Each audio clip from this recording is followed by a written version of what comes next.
thing is like we have to understand our public health policy. Our public health policy is such. Previously, it was made in such a way that government is interested in a very minimal investment, and based on that minimal investment, they want to run the healthcare system. Now they have even changed the pattern also. Now what they are doing is they are asking government hospitals to generate revenue.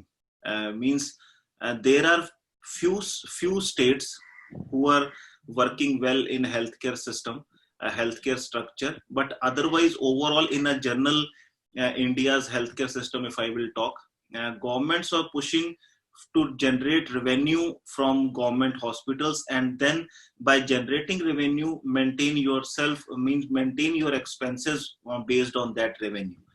So if initially when it was started with the Bhor committee in 1946, given a very good and strengthened uh, guidelines to make an infrastructure, healthcare infrastructure, in which they have started with like sub center which starts from a 5,000 population, and there must be one sub center which will provide a basic awareness and basic medications. Then there is primary health centers which is allocated on 30,000 population. Then there is community health centers at 1 lakh population. Then there is district hospitals, and then comes the tertiary care hospitals. So now what we are seeing is only tertiary care hospitals, the hospitals which are attached with medical colleges, they are functioning comparatively okay, but rest of the infrastructure was totally deteriorated, and it was like, you can say that, gasped to death by restricting their resources. Means the lower portion of healthcare system like sub centers or CSC, PSCs, district hospitals, they were not provided with medicines, neither any imaging facility, even the acute shortage of healthcare workers also.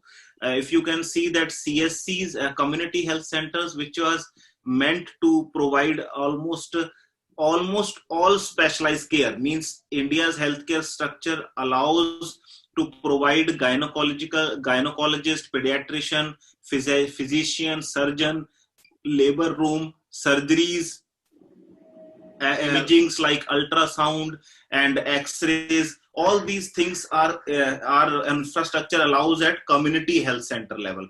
Community health center means at the population of 1 lakh. But those community health centers were totally, you can say that they are destroyed, because we have seen that almost 80% of CSCs don't have any specialized care. Many even don't have a labor room, or even the beds was not maintained. And you won't believe that our primary health centers, 19% of primary health centers don't have any electricity, 11% don't have any road to reach PSCs. So when we see this type of neglect towards our healthcare system, so this is a very dangerous thing for people's health, because India's population is mostly is a poor population. Most of the people can't afford a corporate hospital, or a private hospital. But all this destruction of healthcare is intentionally done to promote private hospitals, to promote private healthcare. And we have seen that even the new government policies are totally towards privatization, towards pushing the healthcare towards the hands of corporate hospitals. Like you can see the Ayushman Bharat Yojana. The Ayushman Bharat Yojana itself says that government will pay you 5 lakh rupees, but get your treatment from private hospital. So which means they are telling that we won't provide you treatment in public hospital, get the treatment from private, we will give 5 lakh to your family. But still those 5 lakh are just a promises. most of the population are not getting benefits out of it. Then second thing, we have seen that the Niti Aayog, which is the main policy maker of India's, means highest policy making authority, they are pushing hard, means they have, even during pandemic, during corona times, they released a letter to all the states to privatize your district hospitals and run those hospitals on a PPP mode, means public private partnership, in which public private partnership means the use the land of district hospital and make a private hospital there, and then treat the people in those private hospitals. And if you want to use blood bank, ambulance services, or any other services of district hospital, they can use those services, but run the hospital as a private hospital.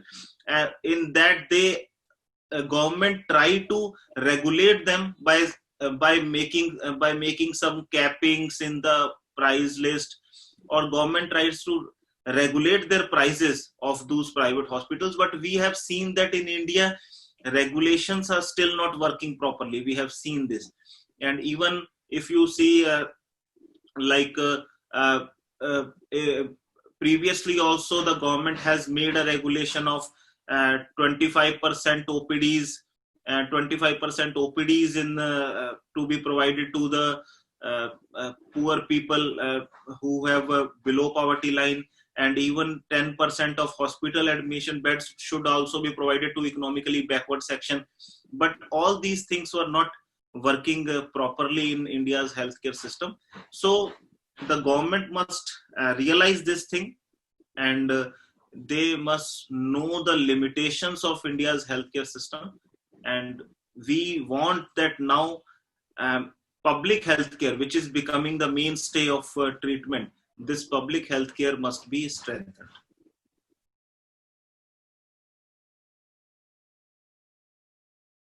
Means coronavirus has just exposed the vulnerability, means coronavirus exposed the public healthcare system.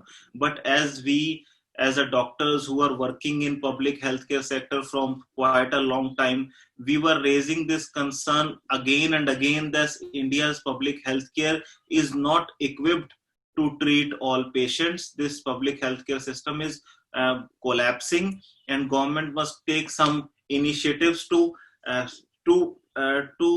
strengthen public healthcare. And suddenly, means the government was neglecting public healthcare, and suddenly what happened is, like now coronavirus, we have seen the infection of coronavirus. When corona came, India's public healthcare is already shrinking, and this is not my words. Niti Aayog said that public healthcare is a sinking ship. But unfortunately, we were forced to sail this ocean of corona through this sinking ship. So what doctors were seeing is totally exhausted. There is lots of work. A number of patients were rising. Corona patients were rising. Seeing corona patient itself is a very cumbersome, because we have to wear PPEs. PPEs obviously is made up of thick material to prevent spread of infection to the healthcare workers. But wearing these PPEs, and after that, when we put the face shield, the goggles, even our visibility reduces. Wearing 2 masks resulted into a very restricted communication with the patients. Wearing of 2 to 3 gloves resulted into no, there are many palpations which we do to examine the patient, even that things were restricted. So overall, the medical practice is very much restricted because of COVID. And the thing is that the communication with the patient, which is also a very mainstay of treatment, because many of the times patients only want to discuss things, those communications was also became very restricted because of this coronavirus. So healthcare system was collapsing. Above that, corona came, and the limited resources we have, the limited number of healthcare workers we are, but still we are trying to cope with the virus, and we are fighting very well, and we are trying to restrict this virus, its infectivity and mortality to the minimum. When we see the news like we have seen in Chennai, the doctor's cremation was stopped, and even his colleagues was attacked, and even we have seen in Madhya Pradesh, Indore, the healthcare workers was chased and thrown, the people have thrown stones on them. Even some few meters from where I live in Delhi, two of the female doctors who were buying fruits, they were attacked by some middle-aged man, because he came to know that both of them were doctors. So when we see these incidences, this creates us thoughts of fear as well as frustration also, like to whom we are serving. We are risking our lives, we are putting everything of our on at stake, just to save our society, just to save our people, even with the limited resources or in a collapsing healthcare system. We are working day and night to save people. But when we go back to that society, the society attacks us. So this is very disheartening. And we expect from people that they must be more aware. They must know that coronavirus is an infectious disease, like contagious disease. It can spread from anyone, not just from healthcare worker, but it can spread from anyone if you are not following precautions properly. There is a strict precautions to wear face mask. There is a strict precautions to wear maintain physical distancing, frequent hand washings, and these avoid gatherings. Specifically avoid gatherings in closed space. If you are not following these patterns, even if you are not meeting with the healthcare worker, you will get infected. But if you are following these patterns, then meeting with the healthcare worker living in your locality is almost same as living with other people. So these things must be made aware of. But now people see us doctors as corona carriers instead of corona warriors. So these things are very disheartening, but we expect from our people that they will understand our problems, and they won't stigmatize the disease. Means the stigma of disease is more dangerous than the disease itself. If you see the trends, almost 97% of patients recover from corona. The mortality is low. Yes, infection rate is high, but the mortality is low. And second thing is that if you are following proper precautions, then the chances of getting infection was also low. So people must not stigmatize the disease. They don't need to get feared from the disease. If news channels are creating a fear, avoid seeing news channels. If anything other creating a fear, don't fear from corona. Just face it with sensibility. This is what I will say. Like even the WHO said, we learn to live with corona. When we say we learn to live with corona, which means proper hand hygiene, distancing, face mask, these are the things which you need to change in routine activities to learn to live with corona. Otherwise, do your daily activities, because if you are following these precautions, the chances that you will get infection is minimal. Don't attack healthcare workers. Don't hesitate to help them. They are helping you day and night in hospitals. Help them, motivate them, support them. This is my request to all the people.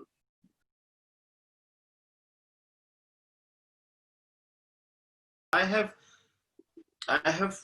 2-3 things to say about it. First thing is, like, India's healthcare system is such, it's in a very poor condition. Public healthcare system is in very poor condition.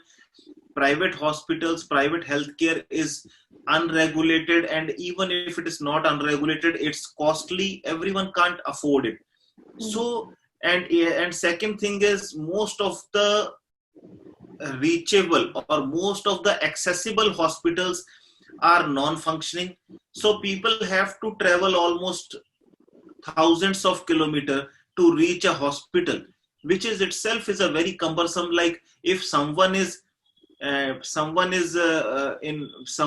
deceased from your family and you have to carry them to a hospital which is 1,000 kilometers away, it is itself very frustrating. And when you reach that hospital, you came to know that the hospital's machines was not working, the hospital don't have adequate number of doctors, one doctor is looking after 400 500 patients a day. So these things creates more frustration, because first you have traveled so much, you reached a hospital, and then you see that you are not getting proper treatment. So people sometimes get frustrated towards government, and what they see is they see doctor as a face of government, because there in hospitals there is no representative of government, neither any member parliament nor chief minister, prime minister, no one. They see doctor as a face of government, and in a frustration towards government and towards government policies, and in a frustration towards all their sufferings, sometimes they attacks doctors. So their frustration or their frustration or their outbreak was never towards doctor. If you I will challenge any media person to go and interview patients or attendants who have attacked doctors. They never says that the doctor misbehaved with us or the doctor was like anything against the doctor. Whatever they say is we brought our patient to here, but they said that this facility is not available, take your patient to higher center. Or they will say that these medicines was not available, they asked us to bring medicines from outside. So all these things are resource constrained things which is not in the hands of doctors, but patients see this as a doctor's fault. So first thing is this: unless otherwise India's healthcare infrastructure won't improve, means unless otherwise we won't make accessible, affordable healthcare near people's home. Till then, I am not very hopeful that this situation will change and people start respecting India's healthcare. Means when I say India's healthcare, means India's doctors' healthcare, because if the healthcare is not providing them all these things. So first thing is that. Second thing, a few of the times we have seen some notorious elements comes to hospitals who just try to prove their upper handedness or prove their they just come to create chaos there. So if these type of peoples come, then we expect from governments to make good policies to restrict them, or good laws, so that these peoples can be punished. But overall, the contradiction which I have felt working in the public hospital, the contradiction is only resources and excess of efforts by the patients. Resource constraint, there is resource constraints and lots of efforts made by the patient, and still when after making so much efforts, when their patient dies, they have to take back their patient to the native place, which is itself like hair's van which goes 1,000 kilometers, they take almost 45,000 to 50,000 rupees. So now you bought your patient thousands of kilometers to the hospital, that patient dies, taking them back itself is very costly. Means taking a dead body back is very costly. So overall, India's healthcare system is frustrating patients, and they are putting extreme stress or mental trauma on a healthcare workers. I have seen many of my friends who are going into depression, many of my friends who are suffering stress. You have seen many doctors who are nowadays won't look physically fit, because you have seen them overweight, you have seen them in a stress, because they don't get time for themselves. They are totally pushed into the system just for a promise of some degree or promise of some some payment, or just for their passion, because they know they have to serve the society, but they are put into extreme stress. And myself, I have seen 400 patients a day, which is very difficult. Means I will tell you that it is very difficult, and sometimes we feel pity for our patients also, because they get very less time to interact with doctors, and we get very less time to talk to them, because whole of the India's patients were coming towards one hospital. Instead, all the hospitals must be made functional. Unless otherwise all those hospitals become functional, we won't expect any good outcome out of means we won't expect these contradictions to go.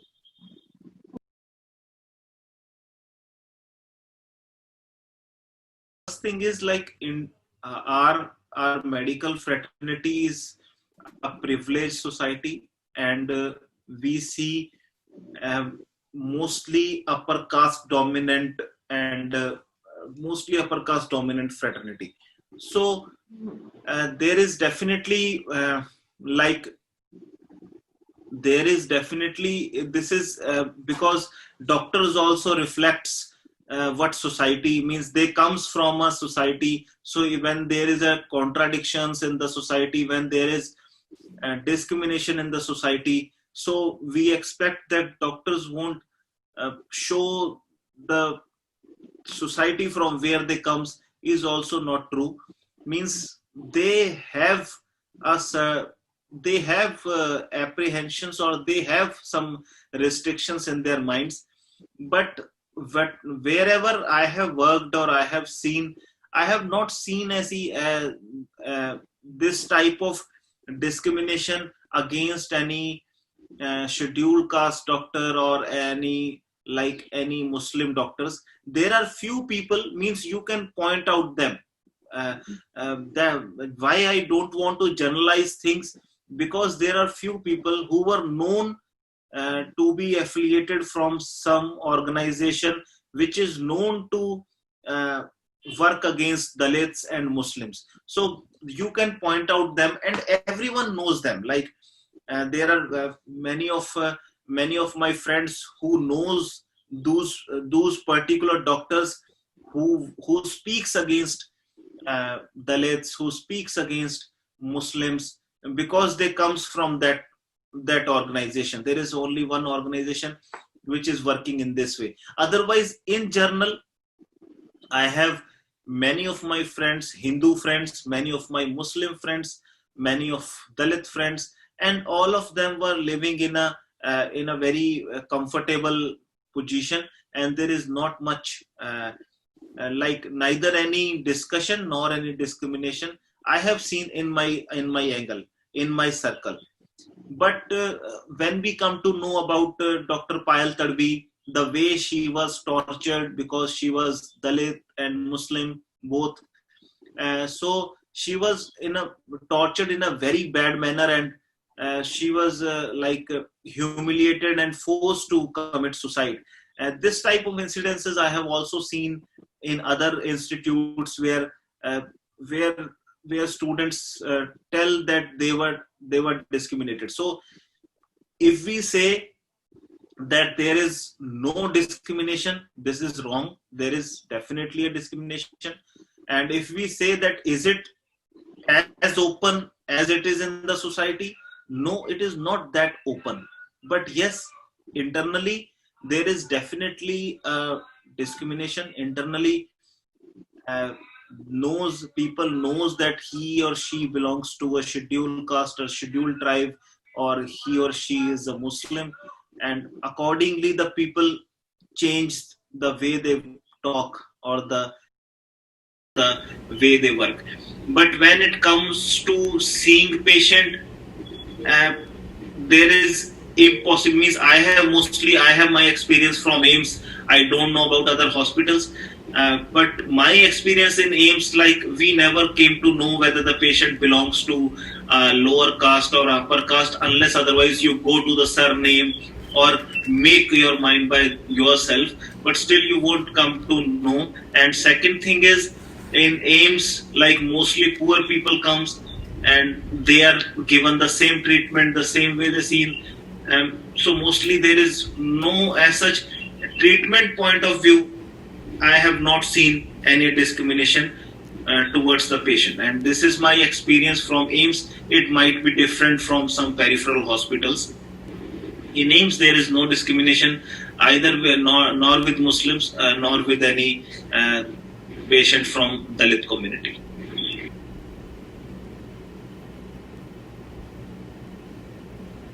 I will only share my experience. See, in our society, there is very deep-rooted discrimination. We can't deny that. But our society is a very different society, and we are so much caste-driven that all these issues which governments make nowadays about the religion and everything, these all things are secondary. Our major problem is caste, because there is so much discrimination that even with the talented people, I have seen many talented scheduled caste doctors, even scheduled tribe doctors, lady doctors, female doctors who came from a very backward areas, but after coming from that areas, all of them has done a very tremendous job, and they were one of the best or the finest doctors or the finest surgeons I have seen from scheduled caste category. So saying these things like calling them mandal doctor or calling them some sort of other discriminatory terms, these things were seen in the society. We know our society won't accept the lower caste people to come forward and to take the active participation in nation building, or active participation, or getting those status in the society where only the privileged peoples was allowed previously, like becoming a doctor or becoming a prestigious person was a privilege for only upper caste peoples previously. But now many of the people from lower castes are also coming, and they are gaining tremendous respect in medical fraternity nowadays. Unless otherwise you come to know from some sources that this doctor belongs to the Dalit community, or he or she belongs to a scheduled tribe community, just on the basis of their work you can't discriminate them, and sometimes they work very very well when compared to other upper caste people. So our society definitely need to change their mind. Our society works in a very traditional manner, traditional in the sense which was very orthodox and rudimentary patterns, which was almost they must be vanished, and this means these patterns must go. But societies still work. But when they comes to AIMS particularly, they never ask the caste of a doctor. Sometimes few of the patients, very few, when they come, they try to ask your name, and when you tell them, like if you say that I am like I will say my name is Harjeet, so they will say कि आपका पूरा नाम क्या है? Like पूरा नाम, when someone asks you the complete name, it signifies, means it tells you that they want to know your caste, because India's full name means it will reveal your caste. So when they ask your full name, at that time sometime I get triggered that they might be apprehensive to get treated from person from other caste, a person from other things. But overall, in general, like 99% of the patients, when they come to hospital, they only come for care, and whoever cares them, they take it as a welcoming thing, and nothing which they can say about all these things, means they accept it as a in a good faith. Okay.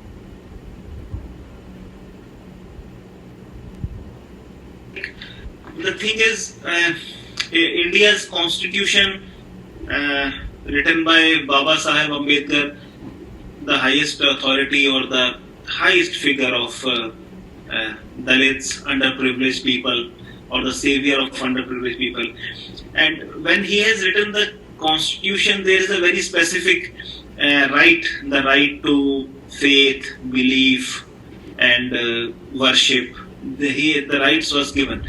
So This also tells us that we have to respect the faiths and beliefs of, even if few of the people believes, like if they believe that the cow is a god, like they believes that the cow is a worshipping thing. They, if they want to worship it, it's a different thing. They can worship it. It's a very good thing. They can worship it.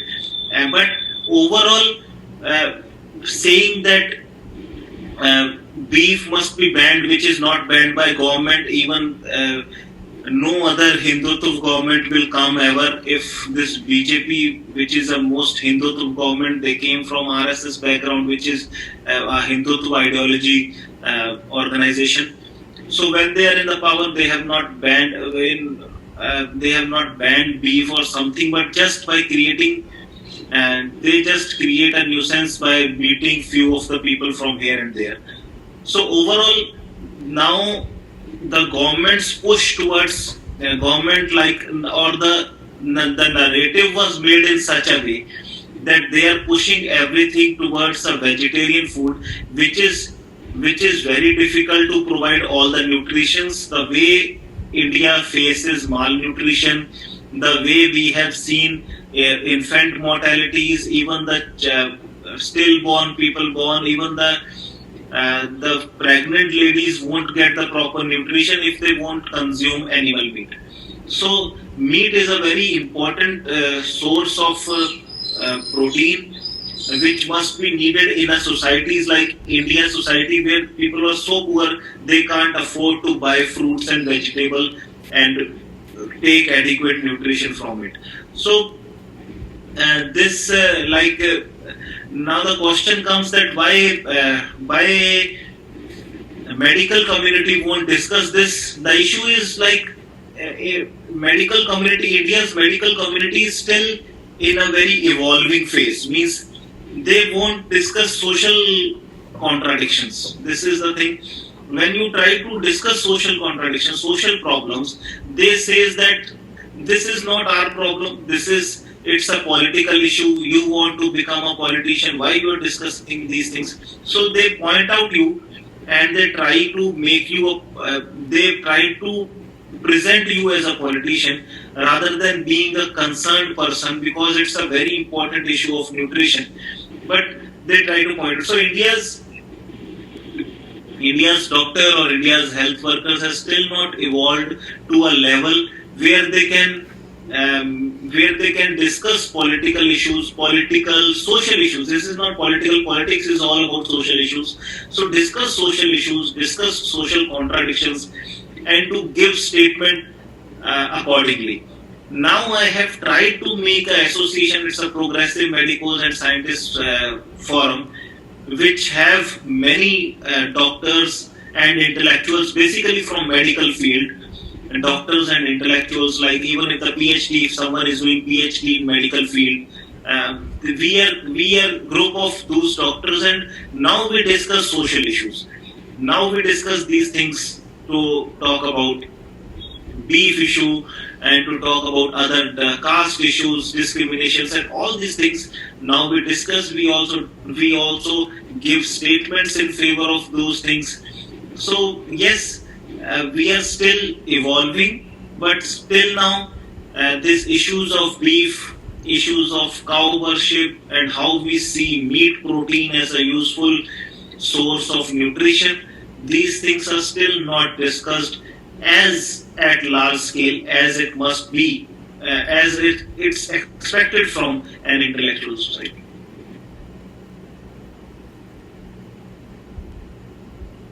Sanitation workers are obviously, like, there is no doubt about it. Sanitation workers are all from all comes from Dalit community, Balmiki community, or from other lower castes. They comes from those castes only, and apart from them, they they don't have any rights. And when it comes to the rights thing, the problem is like most of the government's recruitment nowadays is at contractual level, so it's on a contract. So when you are recruiting a person on a contract level, which means now contract is almost equal to slavery. like you don't have any rights, you don't have any allowances, you just get a certain amount of money, and for that money you won't say anything. If you say anything, the employer have complete right to remove you anytime. So you won't raise your questions, you can't do anything.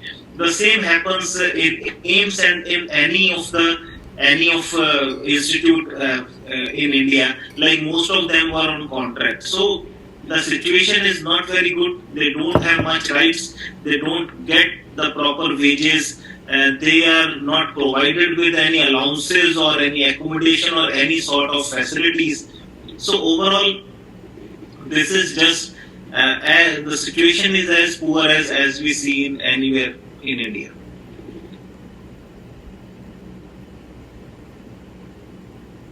The prison healthcare system is like such, unless otherwise there is some known figure. Like I will tell you about Chandrasekhar, Advocate Chandrasekhar, the president of Azad Samaj Party and also the founder of Bhim Army.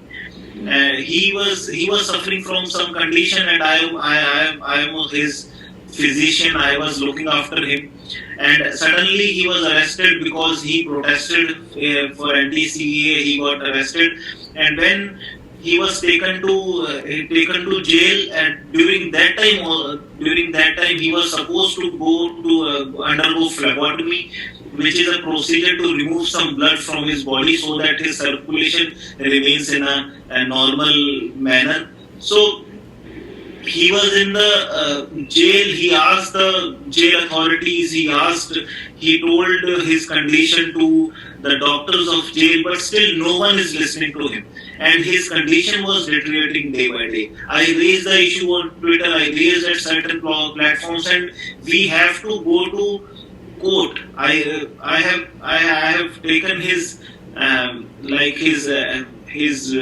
lawyer. We have gone to court, and from court we got an order that he must get treatment. And when the jail doctors came to court, they said that we didn't know that he is suffering from this disease. So how will you come to know when the patient is telling you by himself?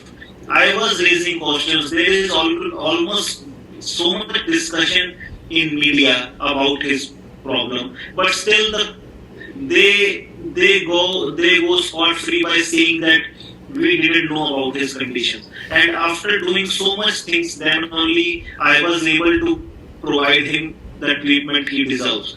So when this happens with a known figure, a popular personality, then you can expect what will be the health conditions to the other people who are living in those conditions, who don't have such a mass support, or who can't afford this type of privilege of going to the court and getting the orders for your treatment. So overall, the condition is very poor in jails. They were not looking after. They only see few symptomatic patients, and otherwise they won't see much of the conditions. And this arrests during anti-CA is itself showed that coronavirus was taken as a benefit to the Delhi police and to the central government, that they have taken this time to arrest all those who are raising democratic voices. This is arrest of anti-CA protesters this is a main, like it's an attack on democracy. It is an attack on democratic rights, because the Supreme Court said that the protest is democratic, and even all the courts and everyone accepted that the protest is democratic. But still, whoever was participating in that protest, the police is arresting them. So which is totally an attack on democratic rights, and on the name of corona, on the name of social distancing, they know that the people won't come out on streets, and even if they came out of streets, then those people will be arrested in an epidemic act, and those who are involved in the anti-CA protest, now they are getting arrested because they raised voice on against CA. So overall, under the umbrella, or under the hidings of this coronavirus crisis, a push for fascism is going at its great speed. You can see that now that there is so much push. Most of the voices who were sensible voices, who were raising voice against the atrocities of government, they all are now in jail. Now they have specifically targeted the Muslim population first. First they are targeting the Muslims, but slowly their target is to arrest all those voices whoever raised question on government's intention, because the government's intention is to bring fascism, and anyone who will question this this oppressive regime, this Manuvadi regime, anyone who will question this Manuvadis, they will be put into jail. So I am very much sure now the next target will be Dalits, and next target will be Adivasis, and we have already seen there is so much oppression in the society, because this is the first time when the upper caste dominant government is in the center. This upper caste dominance is so much that they are imposing everything which has not to do anything with 99% of the population. Like if you see only vegetarian food, or like other Sanatani things, or this worshipping only particular gods, this is only done by upper caste people of very few communities. Most of the community don't do, but because they have the power in the centers, they are imposing these things. And now I know, because the Dalits will raise question against it, so Dalit is the next target, and many of the Dalit leaders will get arrested if these things will continue in the same way it is going on now. Okay, one last question, which is on Dr. Anwar. Yes. I mean, could you speak?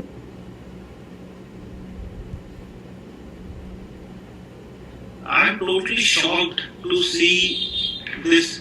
I mean, this is the most cheapest, you can say, lowest, creepiest, whatever word you want to use. This is the worst thing done by the Delhi police, is to put the name in a charge sheet of a person who must be rewarded by government, because he has actually saved the face of government by providing day and night services to the needy people. He has saved many people. Otherwise, the scenario may be more worst than the present scenario, and the government must be questioned more because of their law and order situation. He was provided his private clinic free of cost. He was providing services to all those who are coming there. Like, I have not seen any discrimination whether only Muslims will be treated or Hindus will be treated. Whoever needs the care. Even I have given OPD services and other cares there for almost like many days. For 1 month or 2 months, he provided his first floor as a shelter to many of the people whose homes was lost. So overall, he emerges there as a very good person. He emerged there as a very humanitarian doctor who was serving society during a critical time. So this thing, like, you can see the intent of this government. This government is so cheap that they can't see even a one person raising as a good person out of a Muslim community. Even if the one person comes out as a good person, they also try to defame him and frame him in such a way that the people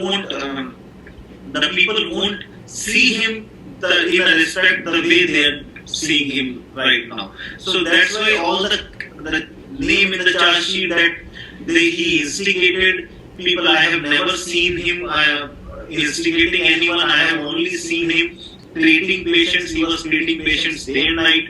So I have never seen him instigating anyone. And even if they say that he gone to CA protest, anti-CA protest, and said that NRC is against Muslim. So this is, if he said that NRC is against Muslim, so this is his perspective. Means if he said this is his right. He can no government policy is God's order. Means if government policy, if we see government policy as anti-Muslim, the government must prove that it is not anti-Muslim, rather than putting them into jail. Means we live in a democracy where if a Muslim person thinks that some certain government policy is against Muslims, it doesn't mean that he is anti-national or he has done some crime. If his thinking, if he is perceiving a policy against him, the government must convince him that this policy is not against you.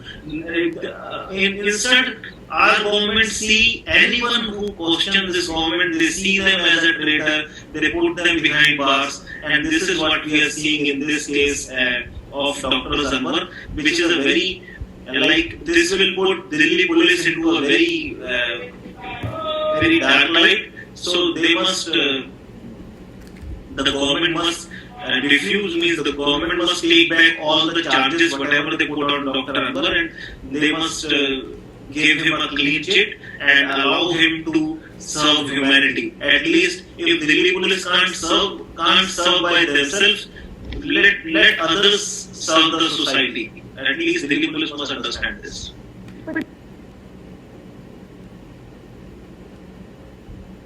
Islamophobia is a large term. Islamophobia. We see Islamophobia when we see this in a society. Means in a society where I live, my friends. I have most of my friends are Hindus.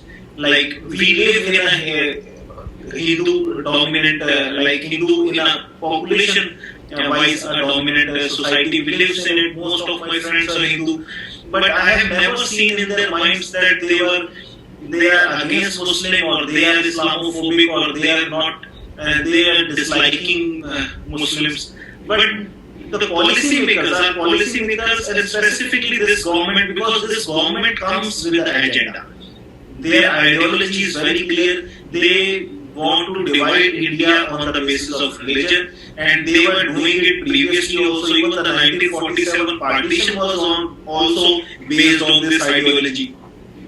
This ideology was coming from very far, and now they are in a power, so they are just pushing their ideology. So their ideology is to work or to act against a particular community, and now the only problem is, which is creating a worry in the minds of all the intellectual or other people, is that they are also getting a majority. Means they are getting complete majority in electoral part. Means they are getting votes even based on this dividing policies. So this means somewhere in the society also there are elements who are helping them, and they are in majority. So this is a problem which we are seeing. Otherwise, government policy, this government works only by bashing minorities, and only based on these things they try to get electoral benefits.